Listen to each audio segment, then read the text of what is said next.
salah satu mahasiswa PPG dalam jabatan kategori 1 gelombang 2 tahun 2022 di Universitas Bengkulu program studi kimia. Pada kesempatan kali ini, saya akan menampilkan video pembelajaran yang dilaksanakan di SMK Cibitung 1 pada kelas 11 dengan materi sistem koloid dan menggunakan model pembelajaran problem based learning. Semoga bermanfaat dan selamat menyaksikan. Assalamualaikum warahmatullahi wabarakatuh. Waalaikumsalam warahmatullahi wabarakatuh. Apa kabarnya anak-anak ibu yang hebat? Alhamdulillah, luar biasa. Allahu Akbar. Sebelum kita belajar, coba kalian bisa cek dulu kalau mejanya, terus yang kerapihan, mungkin ada yang kalau ada sampah boleh dibuang dulu. Sudah. Nah, sekarang jadi kita udah bisa belajar dengan nyaman ya. Berjalan, ada baiknya kita berdoa dulu agar apa yang kita pelajari hari ini dapat bermanfaat untuk kita semua. Kalau kelasnya boleh dipimpin doanya. Sudah siap? Siap. Sebelum memulai pelajaran, alangkah baiknya kita berdoa terlebih dahulu. Berdoa tenang, mulai.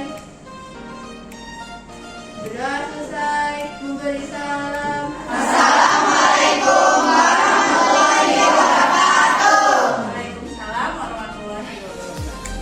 Saja kita absen dulu ya, ibu absen kalian. Adisa Ainul Fatihah hadir. Alifia Zerli, Alia Fitriani, Amelia Putri Cahyati, Andini hadir. Angel Puspita Olivia, Anggita Febri Anggreni hadir. Ambun Ummu Habibah hadir. Aurel Azmi Ramadhani hadir. Brigita Cahya Ramadan hadir.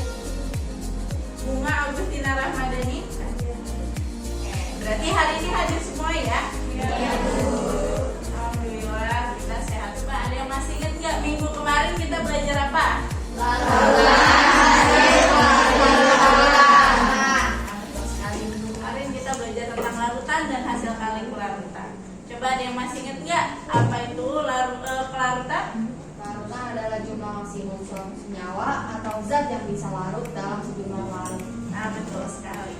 Ada lagi yang mau menambahkan? Ibu, kondisi larutan tidak jenuh itu kalau konsentrasi larutannya belum melampau kelarutannya. Kondisi tepat jenuh saat konsentrasi larutan sama dengan larutannya sehingga dia cepat mengendap. Kondisi lewat jenuh itu saat konsentrasi larutan melampau kelarutannya sehingga bagian yang mengendap. Ya, betul sekali ya. Jadi kelarutan itu adalah jumlah maksimum suatu zat dapat larut dalam sejumlah pelarut. Dan kalau larutan itu ada 3, kondisi tidak jenuh, tepat jenuh, dan lewat jenuh. Hari ini kita akan belajar bersama, bekerja keras, berusaha, dan tadi kita juga sudah berdoa ya agar pembelajaran kita hari ini diberkahi oleh Allah. Kita jadi harus semangat ya hari ini. Minggu kemarin ibu sudah membagikan modul untuk pembelajaran kita hari ini sistem koloid. Apakah sudah dibaca? Sudah.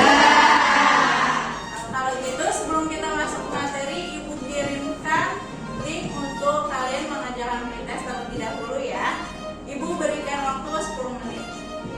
Iya, Bu. Silakan boleh langsung dikerjakan.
kelompok. Nanti Ibu bagikan ILKPD, kalian bisa mengerjakannya, berdiskusi, lalu setelah itu nanti kita presentasi ke depan.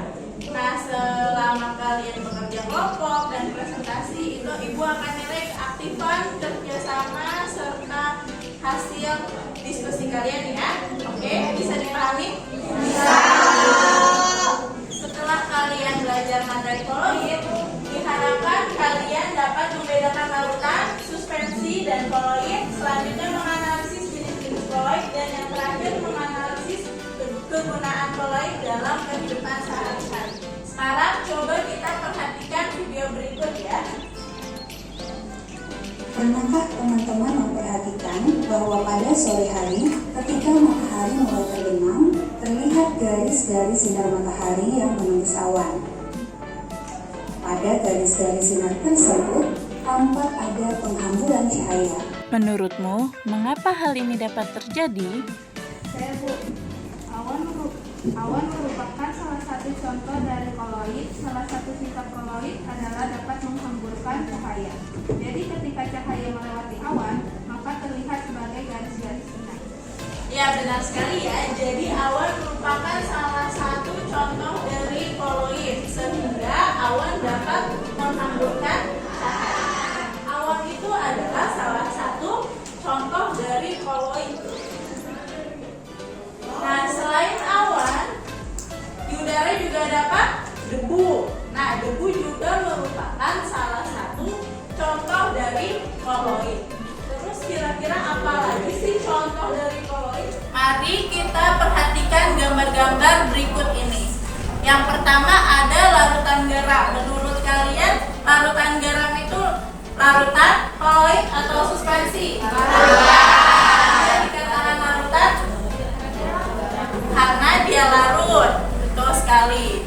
Jadi kalau larutan garam itu, garamnya ketika kita aduk larut semua ya, kita tidak bisa melihat garam di dalam air tersebut ya kan.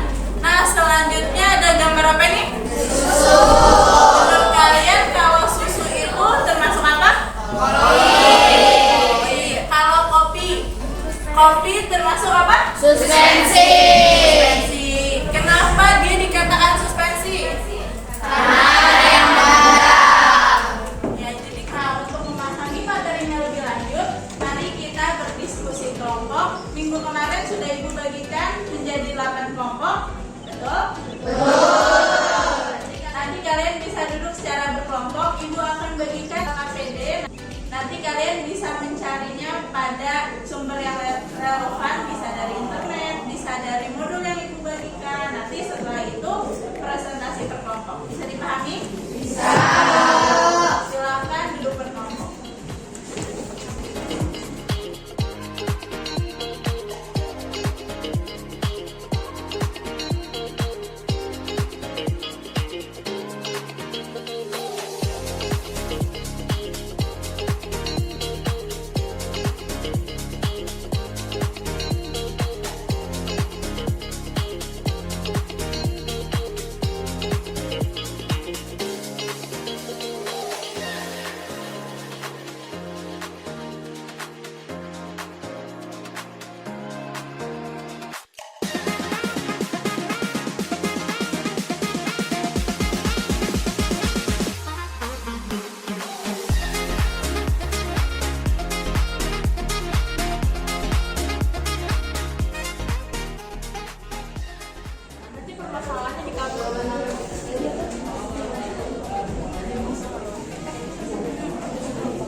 PD-nya? Sudah.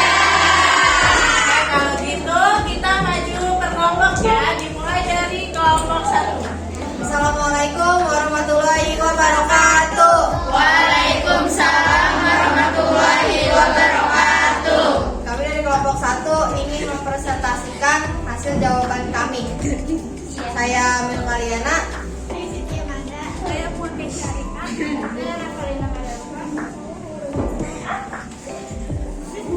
Adanya kabut asap tersebut mengakibatkan terjadinya penyakit ISPA, infeksi saluran pernapasan akut, dan mengurangi jangkauan jarak pandang orang saat berkendara. Dari masalah yang telah kamu identifikasi, apakah terdapat keterkaitan antara permasalahan yang kamu temukan dengan materi koloid? Jika ada, termasuk jenis koloid apa yang terdapat pada wacana tersebut? Asap. Asap adalah fase terdispersi padat medium pendispersi gas. Merupakan ide atau gagasan yang kamu temukan dari berbagai sumber yang relevan terkait hubungan jenis koloid dengan wacana. Kabut merupakan jenis koloid dengan fase terdispersi cair dalam medium pendispersinya gas, sehingga kabut termasuk ke dalam jenis koloid aerosol cair. 4. Kemukakan ide atau gagasan yang kamu bagaimana solusi untuk mengatasi polusi yang disebabkan oleh kebakaran hutan tersebut. Temukan dari berbagai sumber yang relevan. 1. Hindari pembakaran sampah di lahan atau hutan. 2. Tidak membuat api unggun di area yang rawan kebakaran. 3. Melakukan pengawasan terhadap titik rawan kebakaran. 4. Siap siaga jika terjadi kebakaran. Ada yang mau ditanyakan? Tidak. Ya, dari kelompok 1. Wabillahi taufiq wal hidayah. Wassalamualaikum warahmatullahi wabarakatuh. Waalaikumsalam warahmatullahi wabarakatuh. Assalamualaikum warahmatullahi wabarakatuh. Waalaikumsalam warahmatullahi wabarakatuh. Mulai mempresentasikan hasil diskusi kami. Perkenalkan, nama saya Angel. Nama saya Yulia. Nama saya Raisa. Nama saya Dwi. Masalah yang kamu temukan dengan materi koloid. Jika ada, termasuk jenis koloid apa yang terdapat pada wacana tersebut? Jawabannya, asap merupakan jenis koloid fase terdispersi padat dan medium pendispersi gas. Merupakan ide atau gagasan yang kamu temukan dari berbagai sumber yang relevan terkait hubungan jenis koloid dengan wacana. Merupakan koloid aerosol yang mengandung gas nitrogen dioksida NO2 dan gas ozon O3 yang berasal dari reaksi gas buang kendaraan bermotor dengan sinar matahari. Reaksi adalah dan secara merata dalam kondisi lain. Sedangkan secara merata ada yang mau ditanyakan? Dari kami, wassalamualaikum warahmatullahi wabarakatuh. Waalaikumsalam. Assalamualaikum warahmatullahi wabarakatuh. Waalaikumsalam warahmatullahi wabarakatuh. Kami dari kelompok 3 akan mempresentasikan hasil kerja kelompok kami. Kenalkan, nama saya Mai Soraya. Nama saya Brigita. Nama saya Intan. Kabut adalah uap air yang berada dekat dengan permukaan tanah, berkondensasi dan menjadi awan. Kabut muncul ketika uap air mengalami proses percairan atau mengembun. Masuk ke dalam jenis koloid, apakah kabut? Jelaskan medium pendispersi dan fase terdispersinya. Jawabannya, kabut merupakan koloid dengan jenis aerosol cair. Kabut terbentuk dari fase terdispersi berupa partikel-partikel air cair yang terdispersi dalam medium pendispersinya gas. Pomade atau krim rambut. Pomade merupakan salah satu jenis minyak rambut yang saat ini sedang populer di Indonesia. Terlebih dari kalangan anak muda, termasuk ke dalam jenis koloid. Apakah pomade? Jelaskan medium pendispersi dan fase terdispersi Fomet merupakan jenis koloid dengan jenis emulsi atau cair-cair. Fomet terbentuk dari fase terdispersi berupa partikel-partikel air atau yang biasa disebut cair yang terdispersinya dalam medium pendispersinya cair. Batu apung termasuk ke dalam jenis koloid. Apakah batu apung? Jelaskan medium terdispersi dan fase terdispersinya. Batu apung merupakan koloid dengan jenis bui padat. Batu apung terbentuk dari fase terdispersi berupa gas dan medium terdispersinya adalah zat padat. Sebelumnya ada yang ingin ditanyakan? Tidak.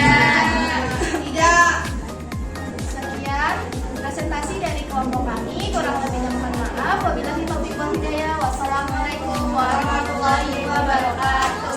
Assalamualaikum warahmatullahi wabarakatuh. Waalaikumsalam warahmatullahi wabarakatuh. Kami dari kelompok 4 ingin mempresentasikan hasil dari diskusi kelompok kami. Perkenalkan, nama saya Salsa. Perkenalkan, nama saya Anissa Nisa. Perkenalkan, nama saya Dovidia. Perkenalkan, nama saya Amanda Menjadi. Latex adalah getah mineral seperti susu yang dihasilkan dari tumbuh latex adalah pembuahan dan dapat berfungsi dengan menggunakan latex mengandung protein, alkaloid, plastik, glutamina, nikotin, resin, dan glucose. Semakin dalam irisan pada batang pokok, semakin banyak bebas pembuluh latex yang terpotong. Jika makin banyak pembuluh latex yang terpotong, maka semakin banyak latex yang keluar. Masuk ke dalam jenis koloid apakah latex? Definisinya adalah padat dan 5 definisinya adalah cair. Ada yang ingin ditanyakan? Tidak. Siap, tidak. Cukup sekian dari kelompok kami. Wabillahi taufiq wal hidayah. Wassalamualaikum warahmatullahi wabarakatuh. Assalamualaikum warahmatullahi wabarakatuh. Waalaikumsalam warahmatullahi wabarakatuh. Perkenalkan, kami dari kelompok 5. Sebelumnya nama saya Hilawiyah. Saya Sarah Mahira. Saya Putri Identitas. Ini mempresentasikan hasil bidang umum studi dan bom. Semakin dalam irisan pada batang pohon, semakin banyak berbekas pembuluh latex yang terpotong. Jika makin banyak pembuluh latex yang terpotong, maka semakin banyak latex yang keluar. Termasuk ke dalam jenis koloid adalah latex. Jelaskan medium terdispersi dan fase terdispersia. Latex merupakan sistem koloid emulsi cair dalam cair. Bui merupakan sistem koloid gas dalam cair. Aerosol merupakan sistem koloid cair dalam gas. Fase terdispersi adalah zat yang mengalami penyebaran secara merata dalam suatu zat lain, sedangkan zat yang menyebabkan terjadinya penyebaran secara merata disebut medium terdispersi. Sistem koloid diberi nama berdasarkan fase terdispersi dan medium terdispersinya. Dalam hal ini minyak ikan adalah koloid jenis fase terdispersinya cair yang terdispersinya ke dalam medium terdispersinya cair. Jadi minyak ikan merupakan koloid yang fase terdispersinya cair dalam medium cair. Ada yang ditanyakan? Iya. Oke, cukup sekian dari kelompok kami. Kurang lebihnya mohon maaf. Wassalamualaikum warahmatullahi wabarakatuh. Mempresentasikan hasil kelompok kami. Perkenalkan, nama saya Indri. Perkenalkan, nama saya Claudia Pratiwi. Perkenalkan, nama saya Anggun Mamuda. Nama saya minyak ikan. Umumnya minyak ikan dihasilkan dari jaringan lemak pada ikan paus. Minyak ikan berfungsi untuk mengatasi berbagai macam penyakit. Minyak ikan mengandung 2 jenis omega 3, yaitu asam docosahexaenol atau DHA dan asam eicosapentaenol atau EPA. Selain ikan paus, jenis ikan lain yang mengandung omega 3 antara demikian adalah koloid jenis evolusi cair emisi cair di mana hasil terdispersinya cair yang terdispersi ke dalam medium terdispersi cair. Contohnya susu sampai menyatukan ester mayonnaise. Jenis koloid cair medium terdispersi cair, fase terdispersi gas. Contohnya busa sabun, pasta, krim kotor. Jenis koloid aerosol padat medium terdispersi gas, fase terdispersi padat. Contohnya asap rokok, debu udara, asap ruangan, kawat. Jenis koloid aerosol cair medium terdispersi gas, fase terdispersinya cair. Contohnya awan, obat dan oksigen. Sekian dari kelompok kami. Ada yang ingin ditanyakan? Baik, sekian dari kelompok kami. Wassalamualaikum warahmatullahi wabarakatuh.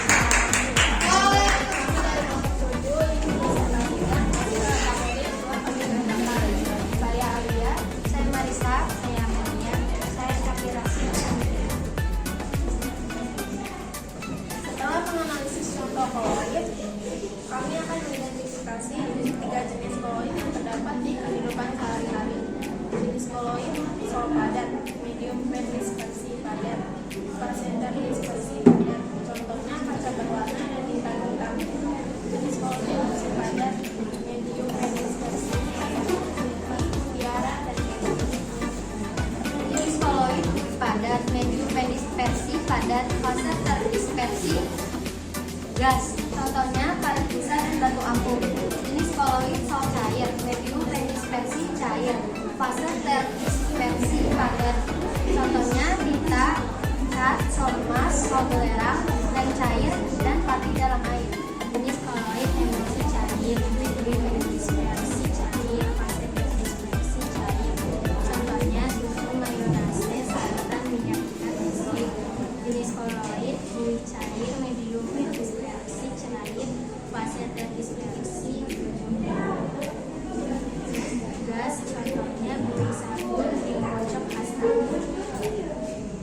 Jenis koloid aerosol padat, medium terdispersinya gas, fase terdispersinya padat. Contohnya asap, debu udara, asap rokok, dan asap buangan knalpot.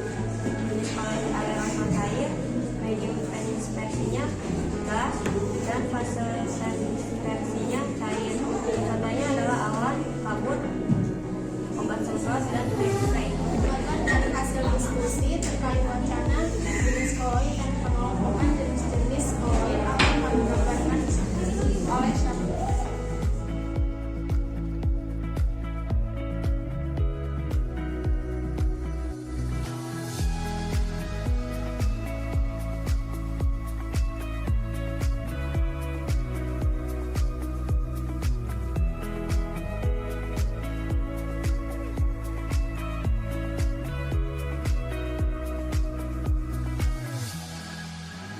Jenis koloid yang kami temukan. Selanjutnya, apakah yang ada di sini ditanyakan? Kemudian kami dari kelompok 7. Selebihnya mohon maaf. Wassalamualaikum warahmatullahi wabarakatuh. Warahmatullahi wabarakatuh. Waalaikumsalam warahmatullahi wabarakatuh. Kami dari kelompok 8 hasil diskusi dari kelompok kami. Saya Rahma Noviana.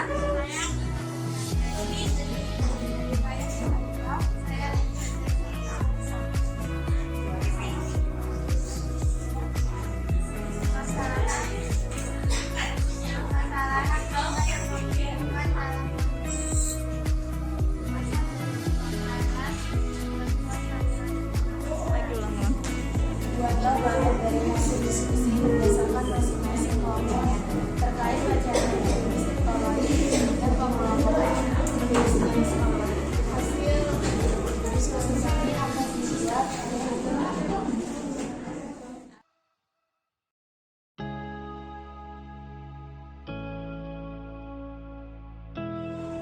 berikut adalah bagian dari hasil proses kami.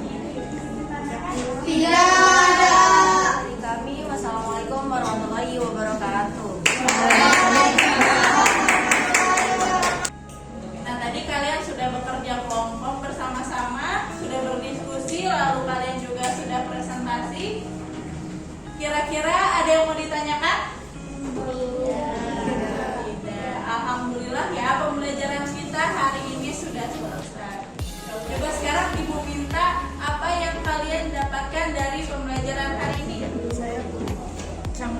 terbagi menjadi 3, yaitu larutan koloid dan suspensi.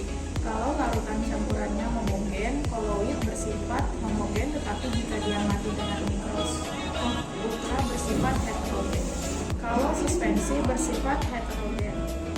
Ya, betul sekali ya. Ada lagi yang mau menambahkan? Saya jenis-jenis koloid berdasarkan fase terdispersi dan medium pendispersinya dibagi menjadi 3, yaitu stall, emulsi, dan buih. Nah, jadi itu ya kesimpulan kita pada pembelajaran hari ini. Ada lagi yang ingin ditanyakan sebelum kita tutup pembelajarannya? Tidak. Oke, selanjutnya kalian bisa mengerjakan post test yang linknya akan ibu kirimkan ke grup. Kalian kerjakan 10 menit sendiri-sendiri ya ngerjainnya ya. Oke, setelah ibu kirim bisa dimulai dari sekarang.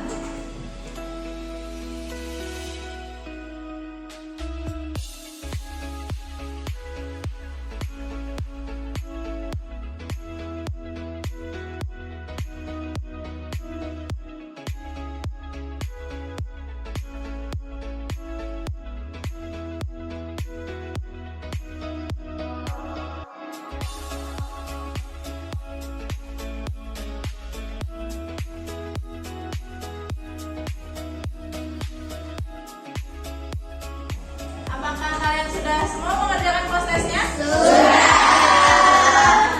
Oke, berhubung kalian juga tadi sudah bekerja kelompok, terus sudah berdiskusi, presentasi, lalu sudah mengerjakan post test, maka pembelajaran kita hari ini sudah berakhir. Nah, untuk minggu depan, kalian tahu kan salah satu contoh koloid itu adalah es krim. Nah, untuk minggu depan kita akan membuat es krim. Untuk alat dan bahannya nanti yang harus dibawa ibu akan share di grup ya. Kelompoknya tetap seperti yang kemarin, jadi nanti kalian bagi-bagi tugas ya, bawa apa, bawa